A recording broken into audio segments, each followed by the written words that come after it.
We stayed in Kaduna tonight, where the death toll from Sunday's attack by terrorists at Agban Kagoro Chiefdom in Kara local government area has risen to 26. This was confirmed by the chairman of Kara local government, Matthias Simon. Mr. Simon also said 2 soldiers were killed while 1 other sustained injury. He further disclosed that 7 others sustained various degrees of injuries and are currently receiving treatment in some hospitals within Kaduna State and in Jos Plateau State. The state government had earlier today imposed a 24-hour curfew in 2 local government areas, including Kara. This comes hours after terrorists attacked Kagoro Chiefdom in Kara local government area, killing at least 13 villagers, while several properties were destroyed. Samuel Aruwan, Commissioner for Internal Security and Home Affairs, announced this in a statement earlier today. The commissioner said the measure became necessary following advice from security agencies, which is aimed at assisting them to stabilize the situation in the areas, save lives and property, and enable the restoration of law and order. In Imo State, Governor UZODINMA has described the recent violent act in the state as politically motivated.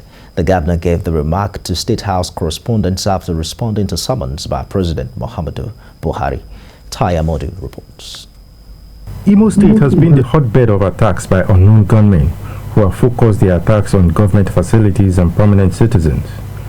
There appeared to be a lull in these activities, which is why the recent spate of violence leading to the destruction of buildings and assets of the police and the home of Professor George Obiozor, the President General of Ohanaeze Ndigbo, came as a surprise. It prompted President Muhammadu Buhari to summon Governor UZODINMA to a meeting on Monday afternoon over the latest developments in Imo State. Also summoned to separate meetings with the President were the Minister of Power, Abubakar Aliyu, and the Chief Economic Advisor, Professor Duni Salami, over issues in the power sector and the state of the economy. And after the meeting with the President, Governor UZODINMA told State House correspondents that the President had taken his recommendations seriously, immediately approving an increase in the manpower of security agencies in Imo State. Increase in manpower to security agencies, and then other logistic supports ranging from additional arms and ammunition, and also we are making use of our local vigilante and the involvement of community leaders to ensure that through community arrangement, additional security is provided to the people. He insists violence in Imo State is politically contrived, but sees no reasons for such grievances, given the strides made by his administration to uplift the state. If you don't want peace, you can call your brothers, come, let us discuss together. That is number 1. Number 2 is publicly and privately. You hear me every day appeal to our people, let us protect our place. Let us rescue our place. Let us restore confidence in our people. Let us be a more responsive government that will be all-inclusive. The Imo governor is optimistic that given measures put in place, working with security agencies, those behind the political violence will soon be unraveled. Amudu, TVC News, Abuja. Still in Abuja, West African anti-corruption institutions are meeting to strengthen the fight against illicit financial flows. This network of national anti-corruption institutions identifies corruption as a push factor for instability in the sub-region. Sifonesian reports. The network of national anti-corruption institutions in West Africa meets in Abuja for its 5th annual General Assembly.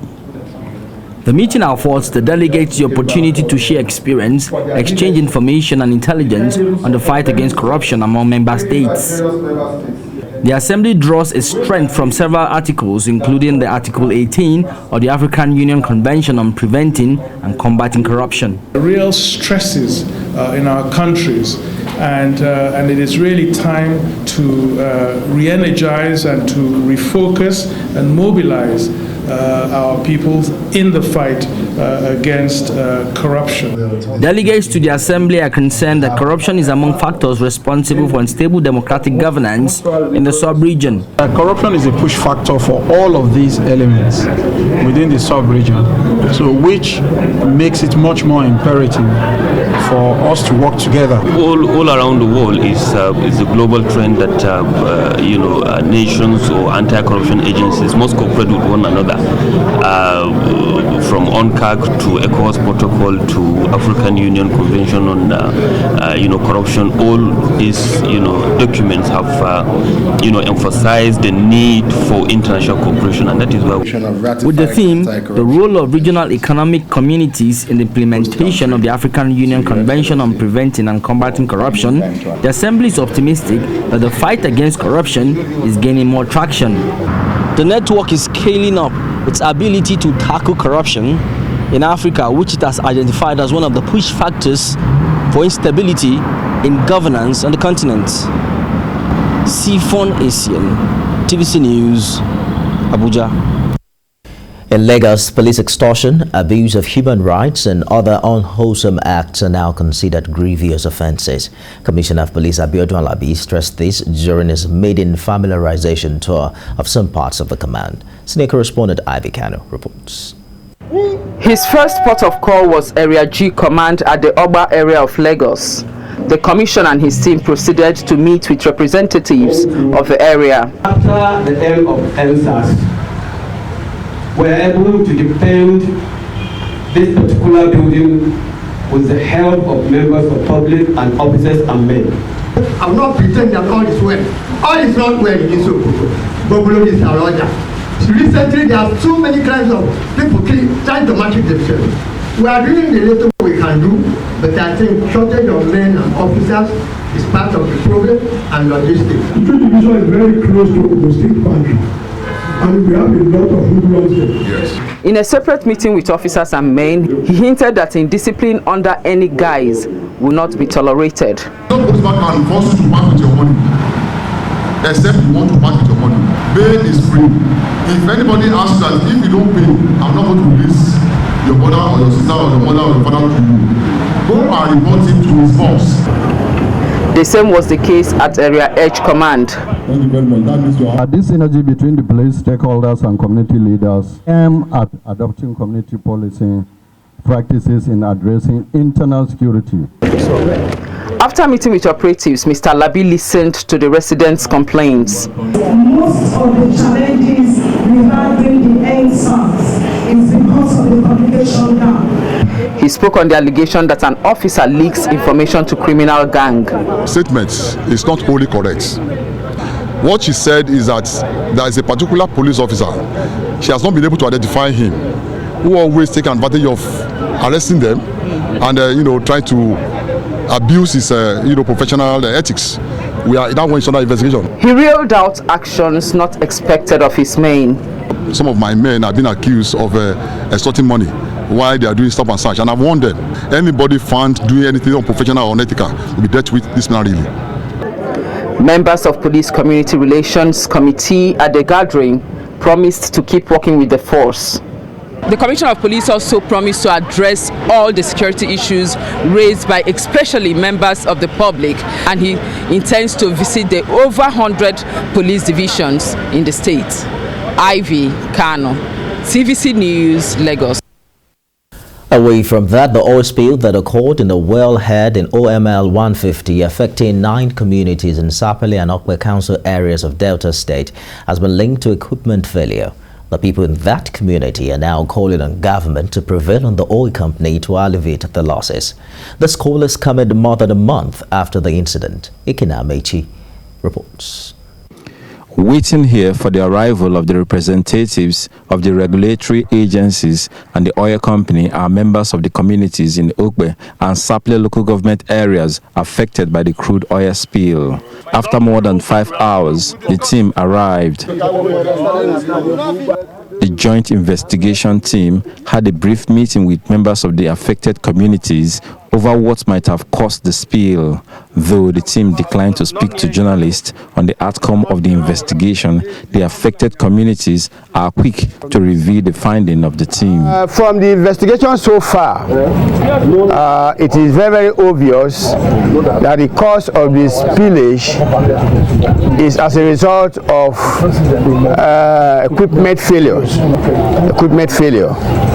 on the part of the colliery wellhead. So that is the cause of the oil spillage.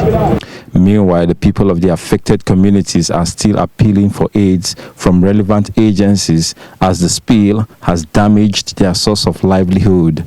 Since last month, February 2022, we have there's no water from that community, and the water is the source of our livelihood. That's water we drank. Up till now, there's no water, no relief material, nothing whatsoever. So I want to please beg the federal government to come to our aid of rescue.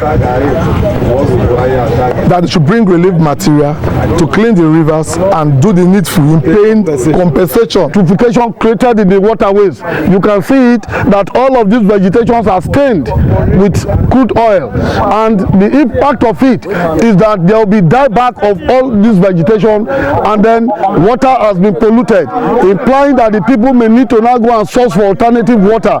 This is where they use for their drinking. This is what they use for their domestic activities. So we are calling on the government to intervene so that they should come and attend to the issue. Now that the investigation visit is done, next is to know the commensurate actions to compensate the communities and save the environment from further degradation. Ikenna Amechi, TVC News, Saple, Delta State. And thanks for staying with TVC News. The Economic and Financial Crimes Commission says it has granted administrative bail to the immediate past governor of Anambra State, Willie Obiano. That's according to EFCC Chairman Abdurrashid Bawa. Mr. Bawa said the former governor was cooperating with the commission to perfect the bail conditions, but revealed that Mr. Obiano is still in EFCC custody. According to him, there was nothing political about the former governor's arrest. Mr. Obiano was arrested on Thursday at the Murtala Mohammed International Airport, Lagos, while trying to board a flight to Texas, United States. The EFCC had in November last year placed the former governor on a watch list.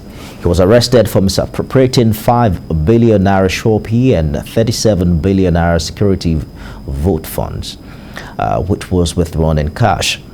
Part of the funds was also allegedly diverted to finance political activities in the state. Meanwhile, a federal high court sitting in Abuja struck out a motion on notice filed by Ebonyi State Governor David Umahi, seeking the stay of execution of a judgment removing him from office.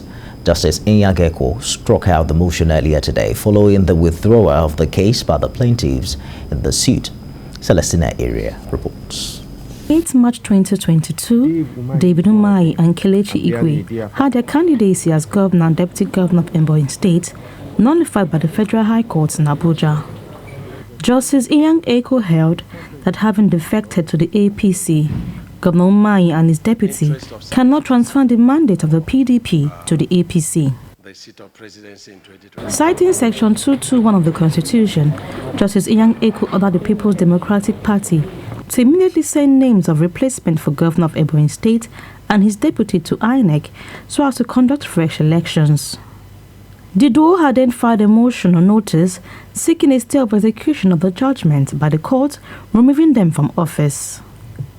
At the resumed sitting, Counsel to Umahi informed the court of the latest development with respect to appealing the court judgment. He subsequently sought to withdraw the motion for stay of execution earlier filed. In a short ruling upon the withdrawal of the motion, Justice Inyageko struck out the motion. The court held that the matter has already been instituted before the Court of Appeal and as such does not have any business in the Federal High Court. That appeal have been entered and we tendered from the bar the certified true copy of the process issued by the court's registrar showing that appeal have been entered and appeal numbers therein indicated.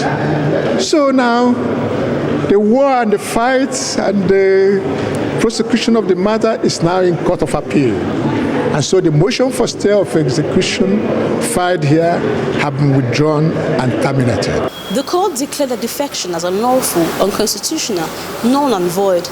It also ordered INEC to cease from recognizing them as governor and deputy governor of Ebonyi State. Celestina Area, TVC News, Abuja. Also, the Federal High Court in Abuja has nullified the candidacy of 20 members of the Cross River State House of Assembly that defected from the People's Democratic Party to the ruling All Progressives Congress. Justice Taiwo in a judgment held that the lawmakers haven't abandoned the political party that sponsored them to power or to vacate their seats. We have details in this report. It is barely 2 weeks after the Federal High Court nullified the candidacy of Governor and Deputy Governor of Ebonyi State over their defection to the APC. Now the Federal High Court Abuja, presided by Justice Taiwo, has again nullified the candidacy of 20 lawmakers for defecting from the party through which they were duly elected. The People's Democratic Party had instituted a suit against the lawmakers over their defection to the All Progressives Congress. In the judgment, the court held that the lawmakers, since they have abandoned the People's Democratic Party, which sponsored them to power, they should vacate their seats. The court also noted that the actions of the lawmaker in challenging the competency of the suit is feeble and constitutes an attempt to pull the wool over the eyes of the court. This is another major decision upholding our constitutional provisions. The time for, resorting to the rule of law should now actually be welcomed. Senior advocate of Nigeria, Michael Zekomen, says his client will appeal the judgment promptly. Under Section 25A of the Court of Appeal Act, to appeal to the Court of Appeal, 90 days. And this being a final judgment under Section 150 and Section 151 of the Constitution, we don't need the leave of the court to appeal. It's an appeal as of right. Parties that have lost their mandate over the defection of their members who were duly elected by them to political positions will see this judgment as a pathway to seek redress in court. Celestina Area, TVC News, Abuja. A leading global toothpaste brand endorsed by the Nigerian Dental Association is set to engage 1 million children in Nigeria on the importance of oral health. The children will be reached through the education of school programs with emphasis on the importance of brushing day and night. We have more in this report. Oral conditions are among the most widespread chronic diseases in the world, affecting 3 out of 5 children. In Nigeria, PEPSODENT is taking the lead to fight this disease by teaching children from an early age the habit of brushing right, that's twice daily. In commemoration of the World Oral Health Day, PEPSODENT has reached more than 5 million children across the country through its school program over the years. It gets better this year. PEPSODENT hopes to reach and educate 1 million children, give Nigerians access to free dental consultation online, and offer mobile dental clinic in communities. Over the years, PEPSODENT, as the official global partner, has been consistent in raising awareness about the benefits of good oral hygiene and the prevalence of tooth decay. We're pleased today to officially kick off our activities for this year's celebration. The theme for this year's celebration is "Don't wait until it's too late. Talk to a dentist." At Unilever, we are very committed to doing business in a sustainable way. We are taking the lead in driving positive habit change by reinforcing the importance of brushing twice daily. We're passionate about children, we're passionate about families, we want to give people the best. Unilever as an organization is a sustainable organization. Our vision is to make sustainable living commonplace. So with each of our brands, we try to drive that vision, and that's why we're very passionate about trying to stop children from being able to go to school because of oral care diseases. Our products give that solution. Compared with other oral care products, PEPSODENT offers triple protection for one's teeth, providing anti-cavity protection whitening, and fresh breath. It's important that people start taking their oral health conditions very seriously. What happens generally is that people wait to go to the dentist only when they have very serious and severe oral health conditions. And so we've decided to, emphasize on the importance of speaking to a dentist early, taking care of your oral health preventively, so which is the brush day and night, brush twice, visit your dentist 2 times a year, and it will. We are partnering with Unilever to actually do mobile dental clinics in neighboring, in hard-to-reach areas, so that those in the rural areas can actually access dental clinics. World Health Organization recommends a dentist population ratio of 1 dentist to 7,500 people. However, according to statistics, Nigeria, with about 200 million people, has about 6,000 dentists registered with the Nigerian Dental Association. This partnership is working to help bridge that gap.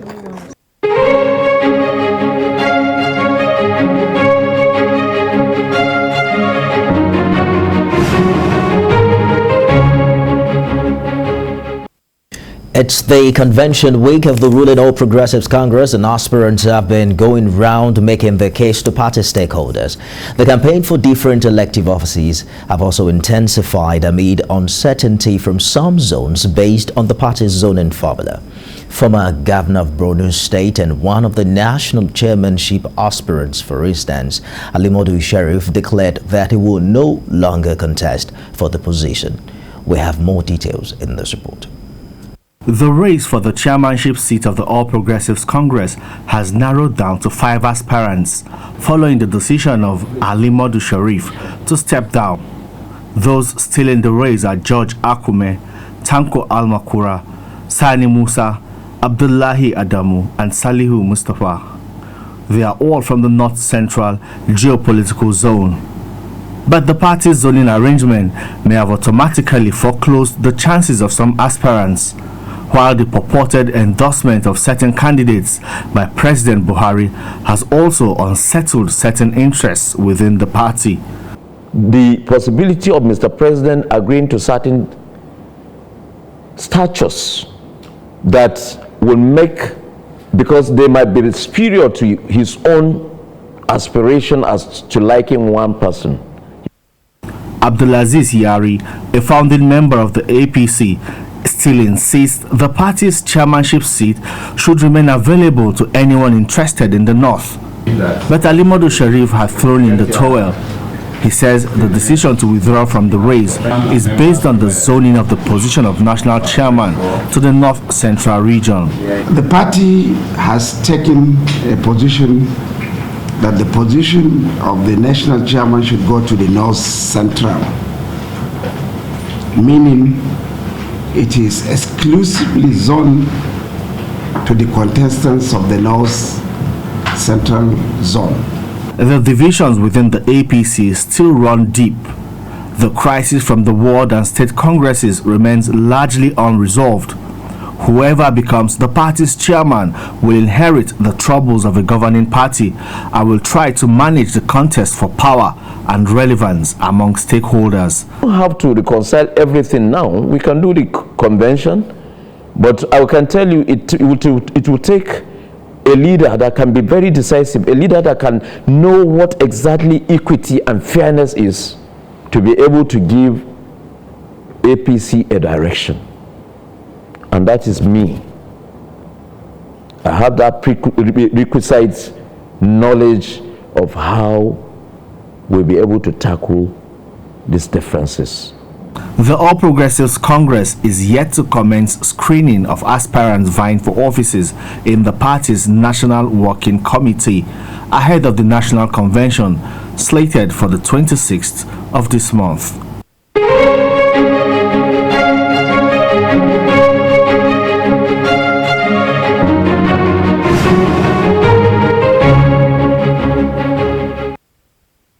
Away from that, today is World Down Syndrome Day, and this day is set aside to promote public awareness. In Lagos, stakeholders from a foundation are calling for more opportunities to be given to persons with Down syndrome.